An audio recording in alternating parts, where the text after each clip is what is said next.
Alright, here we have our key for our 2017 Ford Escape, and as you can see, this one has a sticker on it, so there's some residue, but it's not a traditional key fob where you have to remove the key, so this one just has like a little area here. You stick a flathead screwdriver in there, right in that middle area right here, and then you pop it open, so it'll pop open like this, and then inside we have our 2032 3-volt battery, and then it's pretty self-explanatory from here. You can just pop this little battery out. Whoops.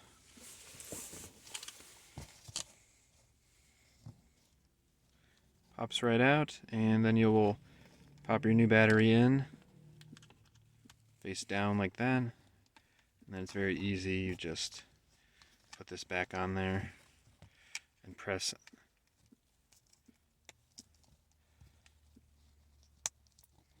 Clip it back together. And there you go.